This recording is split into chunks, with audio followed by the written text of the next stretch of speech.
एक इन्फ्लुएंसर है जिसने मॉनेटरी बेनिफिट के लिए इसको बहुत ज़्यादा उठाया था ताकि वो इस सप्लीमेंट को ज़्यादा बेच पाए। आई मीन ये एक ऐसी चीज़ है यार जिसके ऊपर पता नहीं लोगों को चीज़ समझ ही नहीं आती है एंड दे स्टार्ट गालियाँ देने लग जाएंगे। और ये यंग लौंडे वोंडे जो होते हैं, बट कभी कभी लोग सप्लीमेंट को ब्लेम भी कर देते हैं किसी वो तो फिर मेरे पास ऐसे बहुत सारे केसेस पर्सनली भी आए हैं and they keep on commenting कि सर मेरा हेयर लॉस हुआ है and I personally seen some people having some hair loss issues. उसको पहन के ही जिम करते हैं, चाहे बाइसेप्स कर रहे हो ट्राइसेप्स कर रहे हो, उनके टेस्टिस हिल भी रही हो नहीं हिल रहे, बट अच्छा कहीं तो वो एक और आजकल नौटंकी चली हुई है, अश्वगंधा से हाइट बढ़ जाती है। जो हम प्रॉपर साइकिलिंग की बात करते हैं कि इतने महीने ऑन एंड देन स्टॉपिंग, ऐसा कुछ भी नहीं है। देखो टेस्टोस्टेरोन के लो होने का अब रीजंस बहुत ज़्यादा बढ़ गए हैं। So there lot of people who send me clear reports of low libido, low testosterone. आपको साइकिल ऑफ करने की जरूरत नहीं है। अगर आपको वो एथलेटिक परफॉर्मेंस कंटिन्यू चाहिए तो आप उसको कंटिन्यू ले सकते हैं।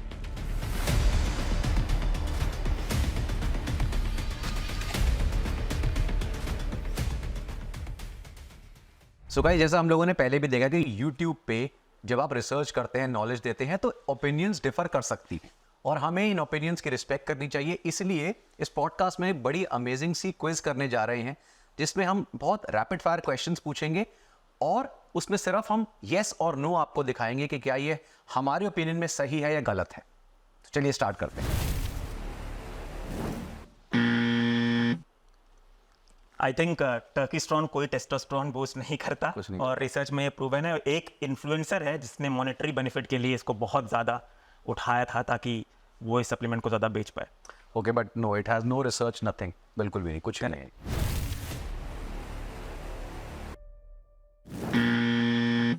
No, there's nothing superior than whey protein. Whey protein has everything, all BC, all A, and one of the reasons why whey protein is more superior, उसका रीजन है containing of short chain peptides जो generally इनमें नहीं मिलते हैं। That's one of the reasons which research has shown. It is not, way protein सबसे ऊपर आता है, उस पर सब कुछ है। मेरा ऐसा मानना है कि बहुत लोग ये मुझसे क्वेश्चन बोलते हैं कि EAA में सारे एसेंशियल अमीनो एसिड्स हैं जो आपको मिल जाते हैं, नॉन एसेंशियल अमीनो एसिड्स तो आपकी बॉडी खुद बना लेती है। पर मेरे हिसाब से और रिसर्चेस में भी ये चीज़ प्रूव करी गई है कि जब आप वर्कआउट करते हैं, जब आप कुछ एक्स्ट्रा पुश करते हैं अपनी बॉडी को, तो आपकी बॉडी जितना नॉन एसेंशियल अमीनो एसिड्स खुद बनाती है उससे ज़्यादा उसकी डिमांड रहती है, क्योंकि आपको वे प्रोटीन में मिलता है। तो वे प्रोटीन से सुपीरियर EAA नहीं होता है and you don't need EAA।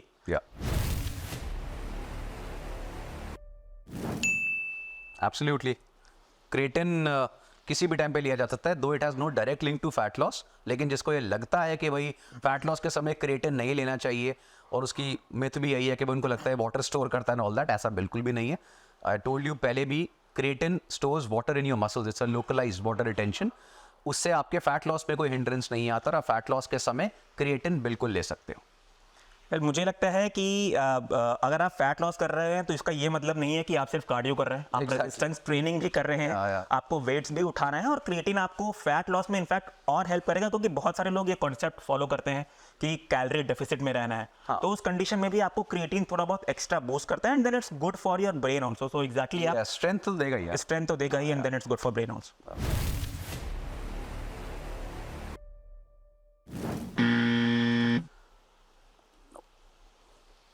Creatine cycling को देखो, creatine is one of the supplement जिसके ऊपर सबसे ज़्यादा लॉन्ग टर्म रिसर्च है। It has been studied for years together and even सालों की continuous high intake of creatine में भी कोई साइड इफेक्ट नहीं आया। So when you talk about cycle, वैसे तो हमें सारे सप्लीमेंट्स को ऑन एंड ऑफ करते ही रहना चाहिए, जरूरत नहीं है तो मत लो, it's as simple as that. लेकिन जो हम प्रॉपर साइकिलिंग की बात करते हैं कि इतने महीने ऑन एंड देन स्टॉपिंग, ऐसा कुछ भी नहीं है क्रेटिन के साथ। You can keep taking creatine for a very long period of time. Even researches में भी देखा जा चुका है कि आपकी बॉडी थोड़ा सा क्रिएटिन बनाती है, बट अगर आपको अपना क्रिएटिन के स्टोर को मैक्स करना है, जो चीज़ एक्चुअल में डाइट से पॉसिबल नहीं हो पाती, तो आप क्रिएटिन सप्लीमेंट ले लेते हैं। फिर जैसे ही आप उसे छोड़ते हैं तो पीपल रिलेट करते हैं कि अब मेरी बॉडी नेचुरली क्रिएटिन नहीं बनाएगी। ऐसा नहीं होता। रिसर्चेस में वो चीज़ कंप्लीटली डीबंक कर दी गई है। तो क्रिएटिन को आपको साइकिल ऑफ करने की जरूरत नहीं है। अगर आपको वो एथलेटिक परफॉर्मेंस कंटिन्यू चाहिए तो आप उसको कंटिन्यू ले सकते हैं।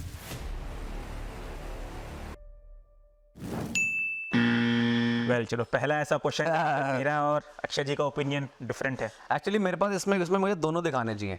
नहीं, मैं दोनों दिखा सकते हैं। अच्छा, दिखा सकते हैं। फिर ये है भाई, मेरे साइड से एक ही है। And I have done a lot of research in this topic. So creatine के ऊपर मैंने इस टॉपिक पे बहुत सारी वीडियोस बनाई हैं।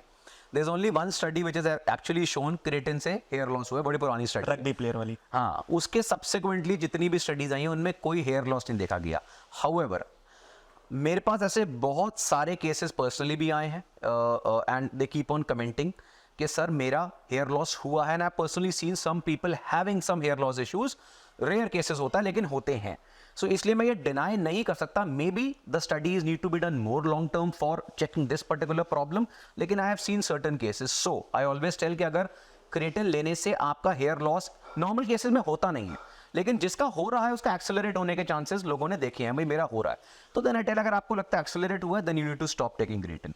उसके अलावा वैसे there is no direct study, कुछ भी नहीं है इसमें।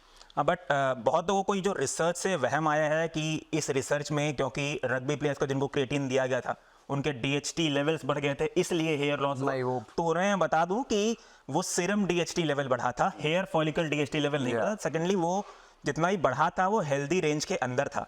मुझे ऐसा लगता है कि हेयर लॉस के बहुत सारे और भी रीजन हो सकते हैं, जेनेटिक हो सकता है, हाइजीनिक भी हो सकता है। तो आप एक बार डैमेट को दिखाइए, but to blame creatine based on that one single research जिसमें भी ये बोला नहीं गया है कि क्रिएटिन हेयर लॉस करता है is a stupidity. But yes, I agree कि और भी बहुत सारी लॉन्ग टर्म रिसर्चेस होनी चाहिए based on people complaints. I have scene pursed, मतलब अगेन आई सेड कि मुझे लोगों में दिखा है, उन्होंने कंप्लेंट्स करी है, इसलिए मैंने कहा तुम्हें लगता है हो रहा है, डोंट टेक इट। वैसे कोई स्टडी नहीं है। बट कभी कभी लोग सप्लीमेंट को ब्लेम भी कर देते हैं किसी, वो तो फिर हाँ, लेकिन अगेन ऐसा सेड अर्पित कि एक बंदे ने नहीं करा, मल्टीपल लोगों ने करा, तब मेरे को लगा है अच्छा तुम्हें अगर लग रहा है तो देन आई विल सजेस्ट कि भाई तुम रोक दो भाई, और मैं क्या कर सकता हूँ इसमें। करेक्ट। इससे बड़ा वाला होना तो वो भी दे दूंगा मैं। आई मीन ये एक ऐसी चीज़ है यार जिसके ऊपर पता नहीं लोगों को चीज़ समझ ही नहीं आती है, एंड दे स्टार्ट गालियाँ देने लग जाएंगे। और ये यंग लौंडे वोंडे जो होते हैं 16-18 साल के, देखो पहली चीज़ तो ये बता दो, सपोर्टर नाम की कोई चीज़ दुनिया में कभी बनी ही नहीं थी स्पोर्ट्स से रिलेटेड।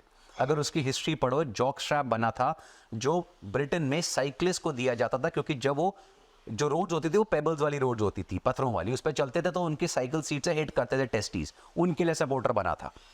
आप प्रॉब्लम क्या, आप रिलेट करते हो लंगोट और सपोर्टर को। लंगोट भी किस लिए दिया जाता है, या सपोर्टर भी हम जो पहनते हैं सिर्फ एक रीजन होता है कि जो टेस्टीज है वो हमारी एक्सरसाइज करते हुए मूव ना करें या किसी चीज से हिट ना करें। जैसे जब भी हमको एक्सरसाइज करते हैं, जैसे हम अखाड़ों में लंगोट पहनते हैं, रेसलिंग करते हैं, उसमें हमारे टेस्टीज का रब होने का डर होता है। तो लंगोट is like a tight underwear जो आपके टेस्टीज को सपोर्ट करता है। अब सपोर्टर भी है, वो एक्चुअली में एक टाइट अंडरवियर ही है। तो एक्चुअली में ये बोला जाता है कि wear a supporting underwear so that आपकी टेस्टीज को हिट ना हो ड्यूरिंग वर्कआउट्स, बस। लेकिन जो अलग से सपोर्टर खरीद रहे हैं वो उनको तभी फायदा करेगा कि अगर आप नॉर्मल टाइट अंडरवेयर नहीं पहनते हो, जो कई वो लूज अंडरवेयर पहनते हैं ना बड़े वाले, उनमें प्रॉब्लम आती है। उनको बोला था भाई तुम सपोर्टर पहन लो, otherwise supporter is equal to a normal tight fitted underwear, that's it. So I 100% agree कि जो सपोर्टर है वो उन्हीं लोग के लिए बनाया गया था, साइकिलिस्ट के लिए, और खाबा रोड पर चढ़ने के लिए, ताकि उनके टेस्टिस हार्म ना करे। फिर धीरे धीरे उसे हॉर्स राइडर से पहनने लगे क्योंकि उनके साथ भी वही केस है। बट वो अलग, अगेन दो supporters are the hardened ones, जो आपके एल गार्ड के साथ जो क्रिकेट वगैरह में भी इस्तेमाल होने लगा, यूज होते हैं। But it was never meant for gym purpose. No, it was never. People उसको पहन के ही जिम करते हैं, चाहे बाइसेप्स कर रहे हो, ट्राइसेप्स कर रहे हो, उनके टेस्टिस हिल भी रहे हो, नहीं हिल रहे, but that is not meant, I mean that is not compulsory at all. तो टाइट अंडरवेयर भी पहन लोगे, एक फिटेड अंडरवेयर, वो सपोर्टर ही है। टेस्टिस मूव नहीं करने चाहिए ज्यादा, बस ये है, यही होता है supporter.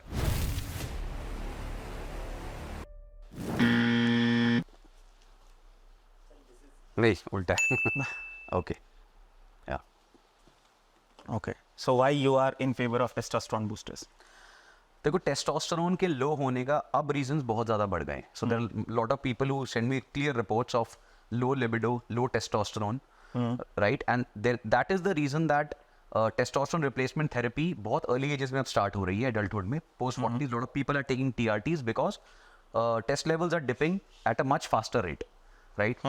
So for them I would suggest के and there are lot of very good researches in multiple herbs जो हमारे testosterone को in a limit naturally boost करते हैं, आपके लिबिडो को नेचुरली बूस्ट करते हैं। So there are certain things which are only libido boosters, जो सिर्फ आपके सेक्सुअल पावर को इंक्रीज करेंगे, लिबिडो को बूस्ट करेंगे, इरेक्शंस बेटर देंगे। Certain herbs are there, few, मतलब मैं बोलूंगा 20% आउट ऑफ 100 होंगी जो आपके, जिसमें रिसर्चेस हैं to boost test level. So when I made this Beast Pro as a supplement, so I gave research on every single herb कि भाई ये सारी research studies हैं जिनमें यही 20% या 10% है जो testosterone boost करते हैं, बाकी सारे लिबिडो बूस्ट करते हैं. Okay. हाँ, अगर कोई ये कहता है यार मैं सिर्फ टेस्टोस्टेरोन बूस्टर बना रहा हूँ तो बहुत लिमिटेड हर्ब्स हैं, लेकिन जनरली जो ये सो कॉल्ड नेचुरल बूस्टर्स हैं ये आपको आपकी टेस्ट लेवल्स के साथ साथ लिबिडो बूस्टिंग में बहुत हेल्प करते हैं naturally. If they are not working to a level, जैसे काफ़ी लोग माइनर एडी से सफ़र कर रहे हैं या उनका test level because of multiple lifestyle issues low हो रहे हैं या स्पोर्ट्स में other people need a boost, so they should start with natural boosters जो हर्ब्स और बेसिक कंपाउंड्स हैं जो प्रूवन है. उसके बाद आते हैं जो हमारे टेस्टोस्टेरोन रिप्लेसमेंट थेरेपीज आती हैं, वो फिर डॉग्स के अंदर होती, क्योंकि उसके नेक्स्ट लेवल फिर एनाबॉलिक्स है, it is as good as testosterone replacement therapy. तो दिस इज वेयर, हाँ, लेकिन I very clearly told anybody below 21 should not be taking beast pro. I get questions from multiple teenagers question करते रहते हैं, sir मैं beast pro ले लूँ, मैंने कहा नो, नॉट बिलो 21. एंड 21 में भी अगर लेना है that is also to give you a basic libido boost और बेसिक स्ट्रेंथ, एंड उससे ज़्यादा नहीं, कुछ नहीं चाहिए. और वो भी स्टार्ट करना तो शिलाजीत से ही स्टार्ट कर लो, अश्वगंधा शिलाजीत, वो भी काफ़ी है. 20 प्रो तुम्हारे लिए को बहुत ज़्यादा हैवी है. That's about it. तो मैं इस पर डिनाई इसलिए करता हूँ क्योंकि जैसे आपने रिसर्चर्स की बात की, तो आई एक्सेप्ट कि बहुत सारे हर्ब्स हैं, जैसे शिलाजीत हो गया, अश्वगंधा हो गया, ये सब प्रूवन है कि ये आपके टेस्टोस्टेरोन को बूस्ट करते हैं. पर इन सारी रिसर्च में एक चीज़ बहुत ही कॉमन थी कि वो सिर्फ उन्हीं पार्टिसिपेंट्स में टेस्टोस्टेरोन बूस्ट करे थे जिनका टेस्टोस्टेरोन किसी वजह से लो था. बट प्रॉब्लम आजकल के यूथ की क्या है कि अगर वो अच्छा खा रहे हैं, अच्छे तरीके से हेल्दी भी हैं, तो वो चाहते हैं कि हम और ग्रो करें, हमें एनाबॉलिक स्टेरॉइड्स लेना है, इसलिए हम नेचुरल टेस्टोस्टेरोन बूस्टर लेते हैं. तो उस केस में it is a useless supplement for you. मैंने पहले बताया कि when I design beast pro, that is to help a lot of people get their sexual power back. उनकी जो पार्टनर से सेटिस्फैक्शन प्रॉब्लम्स आ रही थी, उनके जो because of people working in corporates and all these, उनके टेस्ट लेवल्स नेचुरली लो हो रहे हैं, उनके केस में ये हेल्प करेगा. Correct. कई लोग इसको वो good lifters they taking it as a pre workout also कि भाई हमारे को एक नेचुरल बूस्ट चाहिए, फाइन, टेक इट, कोई प्रॉब्लम नहीं. लेकिन यंगस्टर्स बिल्कुल भी नहीं. आपके टेस्टोस्टेरोन ऑलरेडी ऑप्टिमाइज हो रहे हैं, आपको किसी बूस्टर की जरूरत नहीं है. In fact good strength training, good sleep, and good proteins will automatically boost your test levels. Exactly. So I made a separate video on ways to naturally boost test levels. If none of them is working and you are मतलब not a teenager or not a youngster, तो अच्छी as में हो, then you can think of a natural booster first. Correct. So I think आपका take आपका take और मेरा wrong. यहाँ पे भले अलग अलग था, बट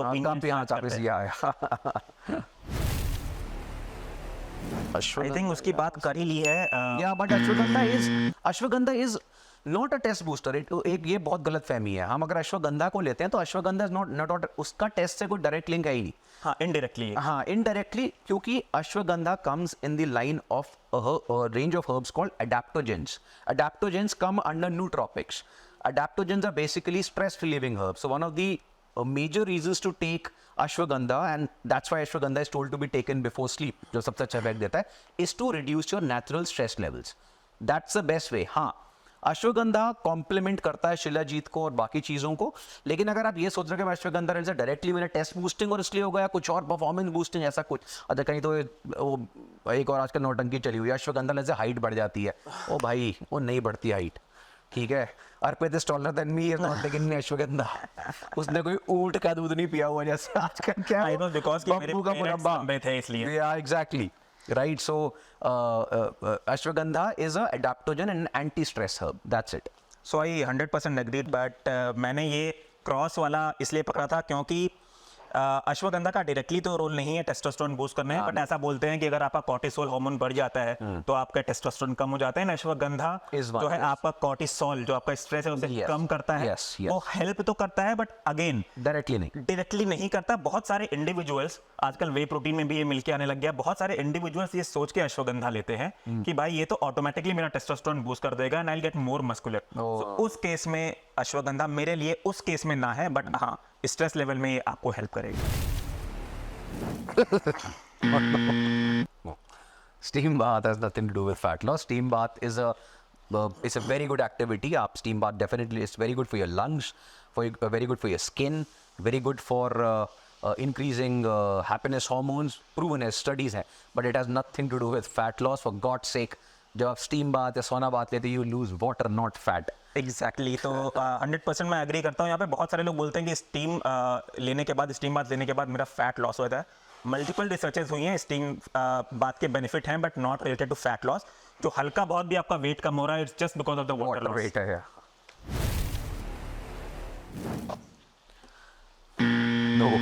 ओह फाइनली मुझे लगा आपका ओपिनियन नाउ नहीं रहेगा। नाउ मैंने इसके ऊपर बहुत डिटेल वीडियो बनाई थी। In fact I am planning to 5 साल पहले बनाई थी, दोबारा भी बनाने वाला हूँ। Okay. And to show the studies also very clearly. You need to understand theoretically things ऐसे काम नहीं करती जैसे हमें लगता है कि भाई जस्ट बिकॉज आपकी बॉडी फैट बर्न करने लगेगी क्योंकि आपकी बॉडी ग्लाइकोजन डिप्लीटेड है, ऐसा नहीं होता है। Studies haven't shown any such link. Also fasted state cardio जो आप बॉडी बिल्डर्स को भी करते हुए देखते हो, ये कंसेप्ट आया भी इनिशियल 2000 में एक बुक आई थी, उस ट्रेनर ने प्रमोट किया था, वहाँ से ये फेमस होने लगा। उस समय बुक्स बहुत चलती थी इस टाइप की। बाद में जब स्टडीज आई उन्होंने ऐसा कोई स्पेशल बेनिफिट नहीं दिखाया है। There is no excess amount of fat loss happening because आप फास्टेड स्टेट में कर रहे हो। आप फास्टेड स्टेट में कार्डियो कर बिल्कुल सकते हो, लो इंटेंसिटी कार्डियो, कोई प्रॉब्लम नहीं है। इनफैक्ट हाई इंटेंसिटी में तो you have a very high chances of getting hypoglycaemic. ठीक है, आप फेंट होने के चांसेस बहुत हाई हैं, लो एनर्जी होगा और आप वर्कआउट प्रॉपर्ली कर भी नहीं पाओगे।